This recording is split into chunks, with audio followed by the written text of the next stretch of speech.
Okay, so today we will do the Governor Generals and Viceroys of India.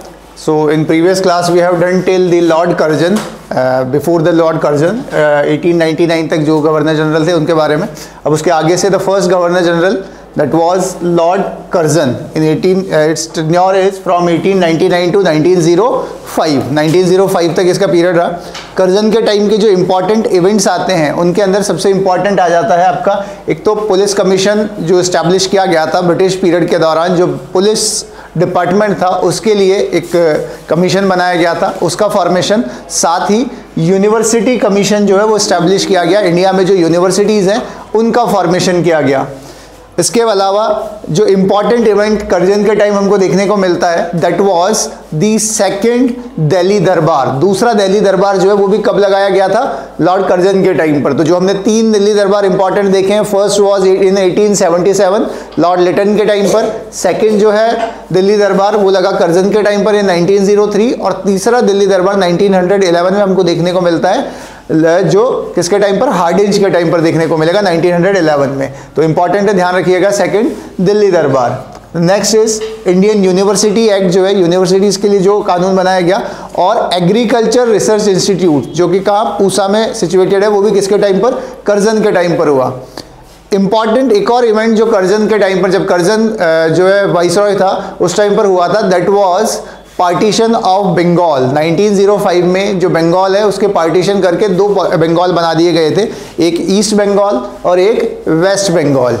East Bengal जो आज present time में बांग्लादेश जो reason है वो वाला एरिया हो गया, ठीक है. बांग्लादेश और असम का कुछ पार्ट जो है वो ईस्ट बंगाल में आता था. जबकि वेस्ट बंगाल जो भी आप प्रेजेंट में जो वेस्ट बंगाल देखते हो वो और उड़ीसा का और बिहार का कुछ पार्ट जो है वो वेस्ट बंगाल में आया करता था. ब्रिटिशर्स ने इसे कहा कि एक एडमिनिस्ट्रेटिव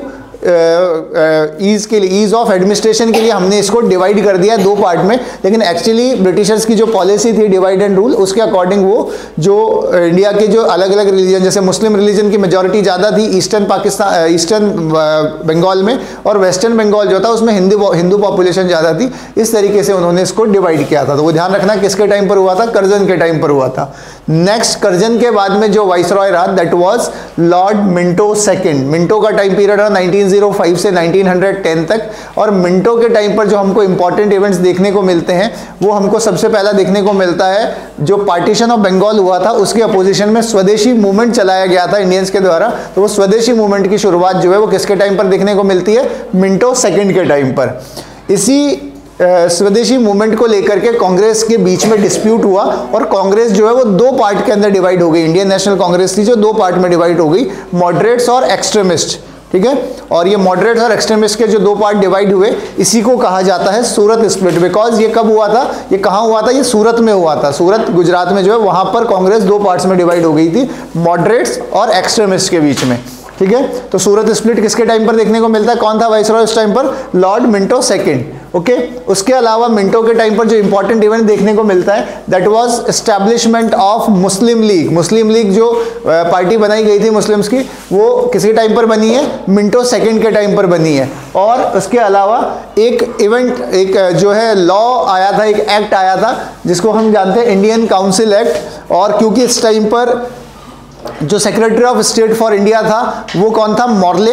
और जो इंडिया का वाइसरॉय था वो मिंटो था. इसलिए इस एक्ट को एक और नाम से जाना जाता है मॉर्ले मिंटो रिफॉर्म. तो मॉर्ले मिंटो रिफॉर्म जो है वो किस टाइम आया? 1909 में during the viceroyship of Minto second. Minto के बाद में जो नेक्स्ट गवर्नर जनरल जो वाइसरॉय रहा दैट वाज हार्डिंज सेकंड. और हार्डिंज सेकंड के टाइम पर जो इंपॉर्टेंट इवेंट्स की जो हम बात करते हैं उनमें जैसे हमने भी सबसे पहले बात की थी क्या? थर्ड दिल्ली दरबार 1911 में. 1911 में दिल्ली दरबार किस लिए लगाया गया था? क्योंकि उस टाइम पर इंग्लैंड में ब्रिटेन का जो रूलर बना था, इंग्लैंड का नया ruler that was George fifth, ठीक है. तो जॉर्ज फिफ्थ जब नया रूलर बना तो उसको सेलिब्रेट करने के लिए इंडिया में भी, क्योंकि इंडिया ब्रिटेन की कॉलोनी थी, तो यहाँ पर भी एक दरबार जो है वो ऑर्गेनाइज किया गया. और उसी दरबार को कहा जाता है दिल्ली दरबार, क्योंकि दिल्ली में हुआ था. थर्ड दिल्ली दरबार कहा जाता है हार्डिंज के टाइम. इससे ये इंपॉर्टेंट इसलिए भी हो जाता है क्योंकि इसके अंदर जो बंगाल का पार्टीशन किया गया था 1905 में उसे कैंसिल कर दिया गया, उसे खत्म कर दिया गया और वापस से पूरे बंगाल को एक कर दिया गया, ठीक है. साथ ही इसके अंदर जो कैपिटल है, ब्रिटिशर्स ने अपनी कैपिटल पहले कैलकाटा हुआ करती थी, उसको कैलकाटा से शिफ्ट करके नई अपनी कैपिटल कहाँ बना ली थी, दिल्ली के अंदर, जैसे अभी आप न्यू दिल्ली ना मानते हो, और तब से इंडिया की कैपिटल क्या रही है, न्यू दिल्ली रही है। ओके, उसके अलावा इसी पीरियड में हार्डिंज के टाइम पर ही एक रिफॉर्मर थे उस टाइम के, पंडित मदन मोहन मालवीय, उन्होंने हिंदू महासभा की शुरुआत की थी, और जो बनारस हिंदू यूनिवर्सिटी है उसका फॉर्मेशन, उसका एस्टेब्लिशमेंट, जो उसकी फाउंडेशन भी कब रखी गई, 1915 में, during the viceroyship, during the period of Hardinge. ठीक है, हार्डिंज के टाइम पर हुआ था ये। अगला जो वाइसरॉय आता है दैट इज चेम्सफोर्ड। ठीक है, चेम्सफोर्ड का टर्म रहा 1916 से 1921 तक का, और इसके टाइम पीरियड के अंदर जो एक इंपॉर्टेंट इवेंट आता है that is home rule movement. Home rule movement दो लोगों ने, अलग अलग जो लीडर्स थे इंडिया के, उन्होंने शुरू किया था। एक शुरू किया था बाल गंगाधर तिलक ने, और दूसरा शुरू किया था एनी बेसेंट ने। एनी बेसेंट जो कि फर्स्ट फीमेल प्रेसिडेंट रही थी इंडियन नेशनल कांग्रेस की।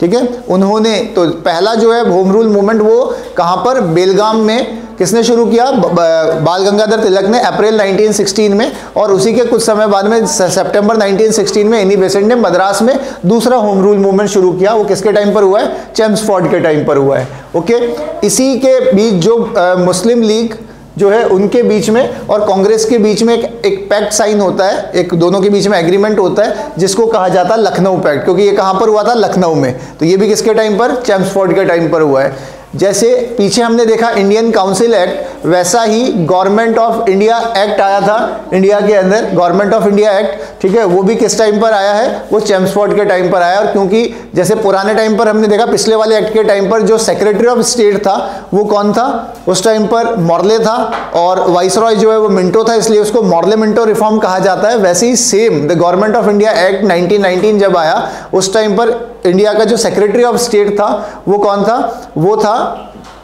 मॉन्टेग। ठीक है, लॉर्ड मॉन्टेग, और जो वाइसरॉय था दैट वाज चेम्सफोर्ड। तो इस वजह से इसको मॉन्टेग चेम्सफोर्ड रिफॉर्म भी कहा जाता है। तो आपसे एग्जाम में क्वेश्चन पूछा जा सकता है कि मॉन्टेग चेम्सफोर्ड रिफॉर्म कब आया था, तो आपको कंफ्यूज नहीं होना है। The government of India act 1919 को ही मॉन्टेग चेम्सफोर्ड रिफॉर्म भी कहा जाता है। तो 1919 में चेम्सफोर्ड के टाइम पर आया था। ठीक है, अब 19 जो ये पीरियड रहा, इसी टाइम पर 1915 में गांधी जी 9 जनवरी 1915 को इंडिया आ गए थे, और उन्होंने अपना पहला जो सत्याग्रह इंडिया में शुरू किया था दैट वाज चंपारण सत्याग्रह। वो भी किसके टाइम पर शुरू हुआ है, चंपारण कहाँ है, बिहार में। बिहार में जो इंडिगो पीजेंट्स थे, इंडिगो की जो नील की खेती करने वाले जो किसान थे, उनके सपोर्ट के लिए गांधी जी ने जो मूवमेंट स्टार्ट किया था उसे कहा जाता है Champaran Satyagraha. And that was the first movement which was started by Mahatma Gandhi in India. तो 1917 में महात्मा गांधी ने चंपारण सत्याग्रह जो स्टार्ट किया वो भी किस वाइसरॉय के टाइम पर हुआ था, चेम्सफोर्ड के टाइम पर हुआ था। इसी टाइम पर जो है गुजरात में खेड़ा के अंदर, खेड़ा के जो पीजेंट्स थे उनके लिए भी एक सत्याग्रह किया गया था, जिसको खेड़ा सत्याग्रह कहा जाता है, जिसके अंदर सरदार वल्लभ भाई पटेल जो है मेन लीडर थे, सरदार वल्लभ भाई पटेल और उनके भाई विट्ठल भाई पटेल। ठीक है, वो भी चेम्सफोर्ड के टाइम पर देखने को मिलता है।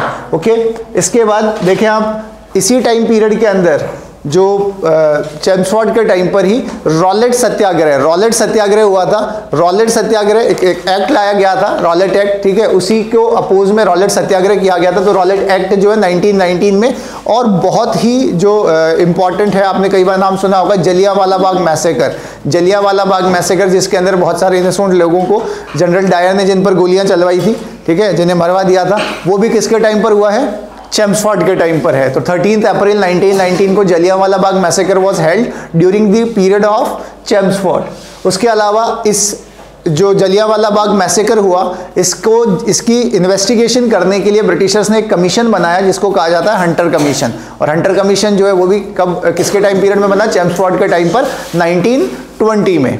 इसके अलावा देखेंगे हम जो खिलाफत मूवमेंट स्टार्ट किया गया था, खिलाफत मूवमेंट जो अली ब्रदर्स के टाइम के द्वारा जो इंडिया में शुरू किया गया था, ठीक है, वो भी किनके टाइम पर हुआ है, चेम्सफोर्ड के टाइम पर हुआ है। और महात्मा गांधी ने नॉन कॉपरेशन मूवमेंट की शुरुआत की थी, ठीक है, असहयोग आंदोलन की 1920 में, वो भी चेम्सफोर्ड के टाइम पर हुआ है। ओके, इसके बाद देखेंगे हम जो आपको अलीगढ़ मुस्लिम यूनिवर्सिटी है, अलीगढ़ मुस्लिम यूनिवर्सिटी एक मुस्लिम रिफॉर्मर थे जिनका नाम सर सैयद अहमद खान, उन्होंने इसकी फाउंडेशंस रखी 1920 में। तो चेम्सफोर्ड के टाइम के कुछ ये इंपॉर्टेंट इवेंट्स आ जाते हैं। उसके बाद में लॉर्ड रीडिंग जो है, लॉर्ड रीडिंग के टाइम पर, लॉर्ड रीडिंग जो है उसके टाइम पर कई चीज़ें हुई हैं, जैसे चौरी चौरा इंसिडेंट जो है वो इसी टाइम पीरियड पर, रीडिंग के टाइम पर हुआ है। चौरी चौरा इंसिडेंट जिसके अंदर कुछ ब्रिटिश सोल्जर्स को जो भीड़ ने उन्हें मार दिया था और उसी को अपोज करते हुए गांधी जी ने विड्रॉ कर दिया था नॉन कॉपरेशन मूवमेंट। तो वो किसके टाइम पर है? रीडिंग के टाइम पर हुआ है। ओके, नेक्स्ट जो आपका इंपॉर्टेंट इवेंट है रीडिंग के टाइम पर हुआ, that was establishment of Swaraj party. Swaraj party बनाई थी CR दास, चितरंजन दास और मोतीलाल नेहरू ने, ठीक है, ये पार्टी बनाई। और काकोरी ट्रेन एक्शन जिसके अंदर जो इंडियन रिवॉल्यूशनरी थे HSRA के, उन्होंने ब्रिटिशर्स की का जो पैसा जा रहा था, जो इंडिया से लूटा हुआ पैसा, उसको उन्होंने ट्रेन को में रोक करके उनसे वो पैसा ले लिया था। उसी को कहा जाता है Kakori train action, which was held on 9 अगस्त 1925 और किसके पीरियड के अंदर? रीडिंग के टाइम पर हुआ है ये। उसके बाद इरविन, नेक्स्ट जो वाइसरॉय रहा दैट वाज इरविन का जो टाइम पीरियड रहा वो रहा 1926 से 1931 तक का पीरियड रहा। और इस पीरियड में साइमन कमीशन बनाया गया था, जो गवर्नमेंट ऑफ इंडिया एक्ट 1919 आया था उसको चेक करने के लिए एक कमीशन बनाया गया कि उसने जो काम किए वो सही से रिफॉर्म्स हुए, इस्टेब्लिश हुए या नहीं हुए, उसको चेक करने के लिए कमीशन बनाया गया जिसका हेड था जॉन साइमन, और उसी के नाम से इस कमीशन का नाम साइमन कमीशन हुआ। तो 1927 में ये कमीशन बना। 1928 में ये इंडिया आता है। इंडिया में ये साइमन कमीशन के जो मेंबर्स हैं वो इंडिया आए थे, लेकिन इंडिया में इसका अपोज किया गया था, ठीक है, जिसकी वजह से आपने देखा भी हो कई जगह स्लोगन आता है साइमन गो बैक, तो वो भी इसी से रिलेटेड है।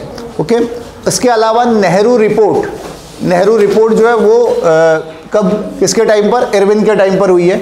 और जो हमारे रिफॉर्मर थे, एक लीडर थे पॉलिटिकल उस टाइम के, जो रिवॉल्यूशनरी लीडर थे, ठीक है, एक एक्सट्रीमिस्ट लीडर जिनका नाम था लाला लाजपत राय, उनकी डेथ भी इरविन के टाइम पर 17 नवंबर 1928 को लाला लाजपत राय की डेथ होती है।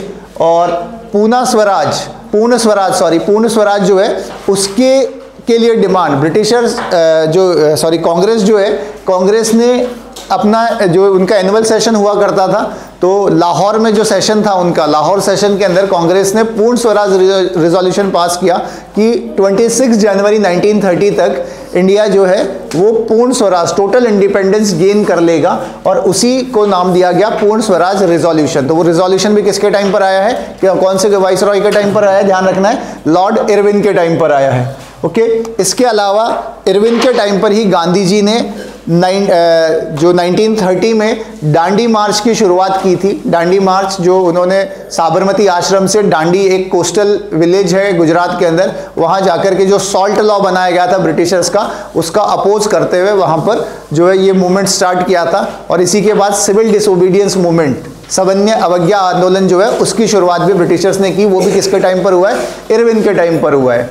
फिर इसके बाद जो गांधी इरविन पैक्ट है वो 1931 में गांधी जी के और जो इरविन है उसके बीच में हुआ था। और इसी टाइम पीरियड पर जो हमारे रिवॉल्यूशनरी थे भगत सिंह, सुखदेव और राजगुरु, उन्हें फांसी पे चढ़ाया गया था 23 मार्च 1931 को। तो ये सभी चीज़ें जो है किसके टाइम पर हुई है? इरविन के टाइम पर। इसके अलावा जो फर्स्ट राउंड टेबल मीटिंग है वो भी इरविन के ही टर्म के दौरान हुई थी। तो ये कुछ इंपॉर्टेंट हमारे वाइसरॉय थे जिनके बारे में हमने देखा, और उनसे रिलेटेड कुछ इंपॉर्टेंट इवेंट्स हैं जो आपके एग्जाम में डायरेक्टली पूछ लिए जाते हैं, तो आपको ध्यान रखना है इनके बारे में। बाकी के वाइसरॉय जो है उनके बारे में हम करेंगे नेक्स्ट क्लास के अंदर। Till then bye and have a nice day.